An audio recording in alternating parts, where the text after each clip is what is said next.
चुनाव से जुड़ी हुई।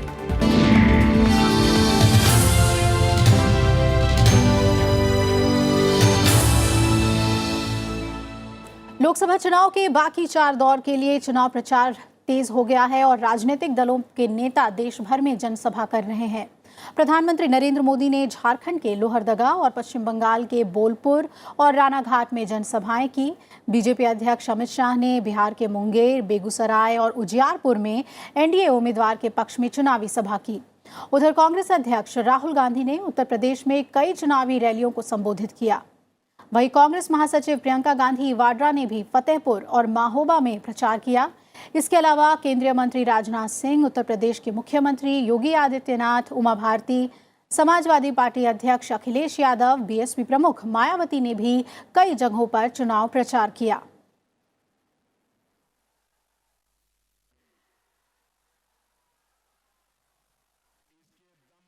तीसरे चरण के मतदान के खत्म होने के साथ ही लोकसभा चुनाव के चौथे चरण का प्रचार तेज हो गया है।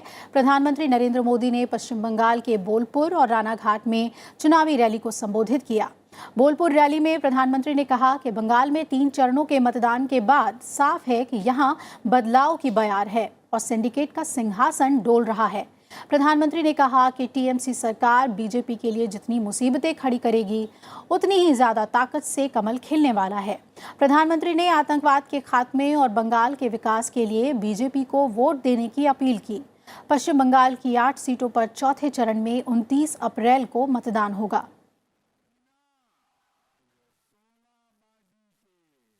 दीदी को समझ आ गया है, वो जितने मुसीबतें पैदा करेगी उतनी ताकत से कमल ज्यादा खिलने वाला है। जब सिंहासन हिल रहा है तो दीदी और उनके गुंडे बौखला भी रहे हैं।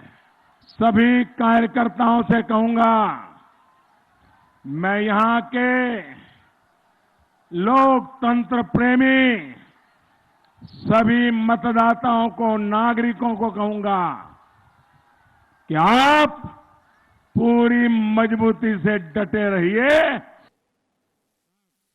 इससे पहले प्रधानमंत्री नरेंद्र मोदी ने झारखंड के लोहरदगा में जनसभा को संबोधित किया। प्रधानमंत्री ने कहा कि 3 चरण के मतदान के बाद 300 सीटों पर वोट पड़ने के बाद अब विरोधियों के लिए खुले रूप से पराजय स्वीकार करने के सिवाय कोई चारा नहीं बचा है। उन्होंने कहा कि एनडीए सरकार के प्रयासों का ही परिणाम है कि देश में नक्सल पीड़ित जिलों की संख्या में बहुत कमी आई है। झारखंड में 29 अप्रैल को चौथे चरण में 3 सीटों पर मतदान होगा। 300 सीटों पर वोट पड़ने के बाद अब विरोधियों के लिए खुले रूप से पराजय स्वीकार करने के सिवाय कोई चारा ही नहीं बचा। दूसरे चरण में अंदाज तो आ गया था उनको, लेकिन फिर भी मुंह पे थोड़ा चेहरा हंसता हुआ रख करके बात करने की कोशिश करते थे।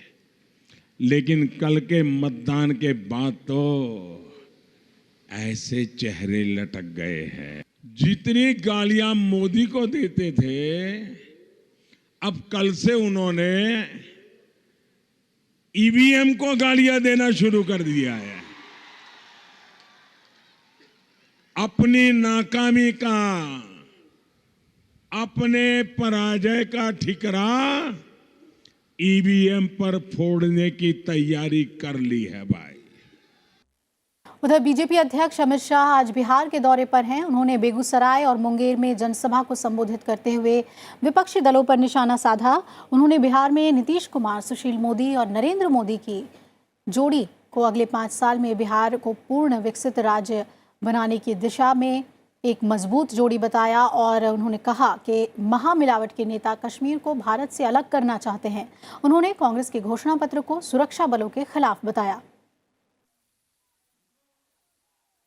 मैं 133 योजनाएं पढ़ता हूं, मगर मुंगेर वाले बड़े चतुर होते हैं भैया, कम बोले में समझ जाते हैं। तो आपको लगे नरेंद्र मोदी सरकार ठीक काम कर रही है, उस वक्त मैं लिस्ट पढ़ता हूं, तब ताली बजाकर रोक देना। पढ़ू जोर से, पढ़ो तो ध्यान से सुनना। प्रधानमंत्री आवास योजना, आदर्श ग्राम योजना, सुकन्या समृद्धि योजना, मुद्रा बैंक योजना, जीवन ज्योति योजना। अरे यार अभी हुए 10 में ताली बजा दिया। राहुल बाबा को मालूम नहीं है ऐसी 133 योजनाएं नरेंद्र मोदी सरकार ने चलाई है। 133। और मित्रों, ये नीतीश कुमार, सुशील मोदी और नरेंद्र मोदी की जो जोड़ी है ना, ये जोड़ी अगले 5 साल में बिहार को पूर्ण विकसित राज्य बनाने की दिशा में आगे। चौथे चरण के मतदान के लिए प्रचार जोरों पर है और किस तरह के चुनावी समीकरण बन रहे हैं ये समझने के लिए हमारे साथ 2 संवाददाता जुड़ रहे हैं। बिहार से अखिलेश सुमन मेरे सहयोगी जुड़ रहे हैं और उत्तर प्रदेश से नवविक्रम सिंह हमारे साथ जुड़ रहे हैं। पहले अखिलेश जी आपके पास आना चाहेंगे और जानना चाहेंगे ये जो चरण है चौथा, इसमें दरभंगा, समस्तीपुर, ये सब अहम सीटें हैं बिहार की, और किस तरह के चुनावी समीकरण देखने को मिल रहे हैं, मुकाबला कैसा है यहाँ पे?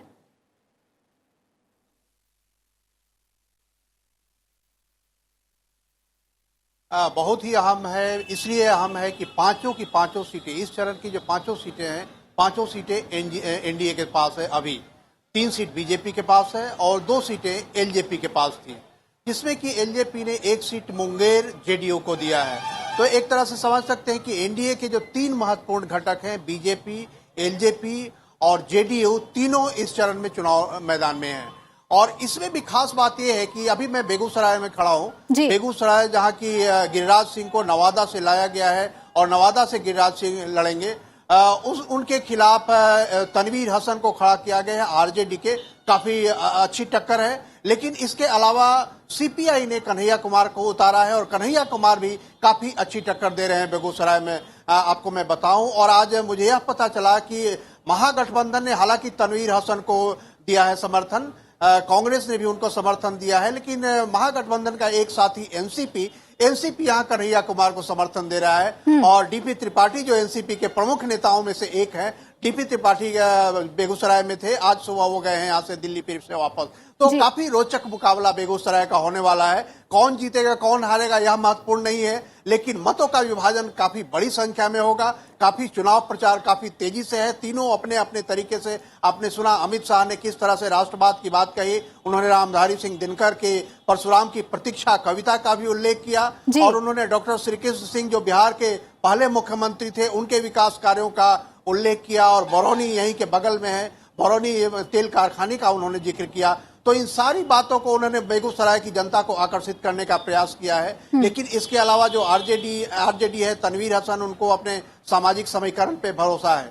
लेकिन अगर इससे बगल में बेगूसराय मुंगेर चले तो मुंगेर में आप जानते हैं कि जेडीयू के खाते में सीट है, और जेडीयू के ललन सिंह जो नीतीश कुमार के दाहिने हाथ माने जाते हैं वो चुनाव मैदान में है, और उनका मुकाबला भी काफी रोचक होने वाला है। और उसके बाद अगर आप अखिलेश जी, सीट दर सीट आपने हमें बताया है कि मुकाबला किस तरह का है। जी, बहुत बहुत शुक्रिया अखिलेश जी आपका हमारे साथ जुड़ने के लिए। बिहार से इधर उत्तर प्रदेश की बात करें तो कांग्रेस अध्यक्ष राहुल गांधी उत्तर प्रदेश में कई जगहों पर पार्टी उम्मीदवारों के समर्थन में उन्होंने चुनाव प्रचार किया। कानपुर और लखीमपुर खीरी में उन्होंने केंद्र की नरेंद्र मोदी सरकार पर किसानों, गरीबों और युवाओं से किए गए वादे पूरे नहीं करने का आरोप लगाया। उन्होंने कहा कि दिल्ली में उनकी सरकार आने पर साल में आम बजट और किसान बजट अलग अलग पेश किया जाएगा। कांग्रेस अध्यक्ष राहुल गांधी ने कहा कि सिर्फ कांग्रेस ही किसानों और बेरोजगार युवकों का भला कर सकती है। इस मौके पर उन्होंने न्याय योजना के बारे में भी बात की। 5 करोड़ परिवारों को, 25 करोड़ लोगों को हिंदुस्तान की सरकार साल के 72,000 रुपए दे सकती है।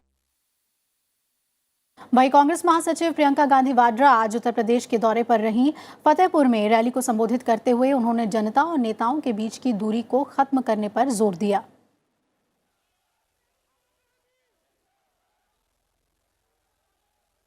लोकतंत्र का क्या मतलब है कि जनता की ताकत, जनता की शक्ति से बढ़कर इस देश में कुछ नहीं है।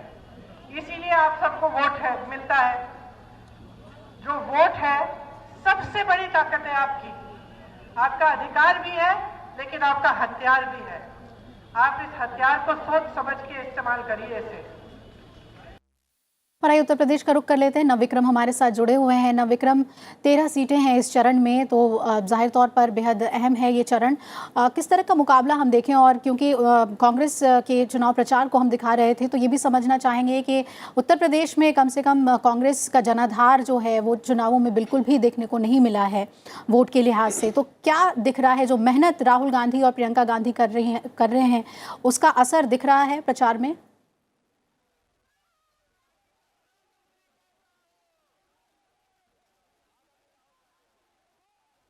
अभिलाषा, ये देखने वाली बात होगी कि उसका असर कितना दिखता है। हालांकि प्रियंका गांधी ने यहाँ प्रचार की कमान, मैं इस समय बुंदेलखंड के इलाके में हूँ, यहाँ प्रचार की कमान संभाल रखी है।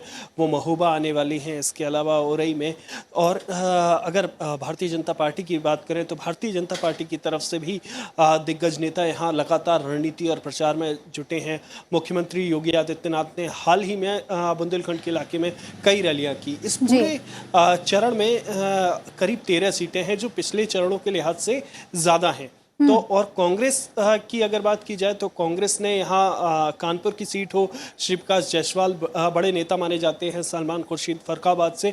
तो एक तरह से कांग्रेस का यहाँ पर यहाँ कोशिश है इस पूरे बेल्ट में कि अपनी खोई हुई जमीन को वापस पाया जाए। वहीं समाजवादी पार्टी के लिए भी ये सीट, अगर कन्नौज की बात करें, इटावा के आसपास समाजवादी पार्टी का क्षेत्र माना जाता है, तो समाजवादी पार्टी भी पूरी कोशिश में है कि यहाँ पर गठबंधन को सफलता मिले।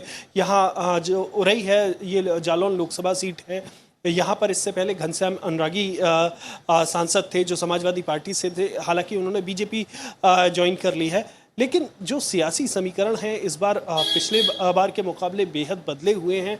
ऐसे में दिलचस्प मुकाबला तो देखने को मिलेगा, लेकिन कांग्रेस के सामने एक बड़ी चुनौती होगी कि जो अपनी खोई हुई जमीन है उसे वापस पाने की। जी बिल्कुल, बहुत बहुत शुक्रिया नवविक्रम आपका हमारे साथ जुड़ने के लिए, और इस वक्त जो माहौल है चुनाव को लेकर उत्तर प्रदेश से वो हमें समझाने के लिए। इधर समाजवादी पार्टी अध्यक्ष अखिलेश यादव ने भी आज हरदोई और कानपुर में रैलियां की।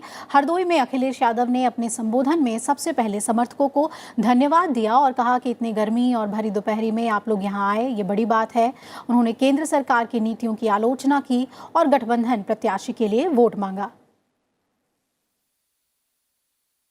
सवाल है इस बात का, चुनाव इस बात का है कि हमारा देश बहुत नाजुक स्थिति से गुजर रहा है। ऐसी स्थिति से गुजर रहा है कि आज भारतीय जनता पार्टी ने लोगों के बीच में भरोसा खत्म कर दिया है। जहां भरोसा खत्म कर दिया, हम एक दूसरे के बीच में बांटने का काम किया भाजपा ने।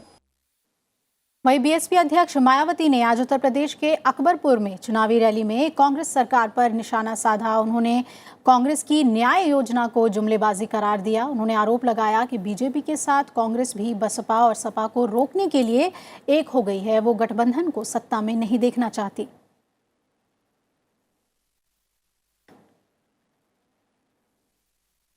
वाराणसी में नामांकन से पहले गुरुवार को प्रधानमंत्री नरेंद्र मोदी के प्रस्तावित रोड शो में बीजेपी शासित राज्यों के मुख्यमंत्री और केंद्रीय मंत्रिमंडल के मंत्रियों के शामिल होने की उम्मीद है।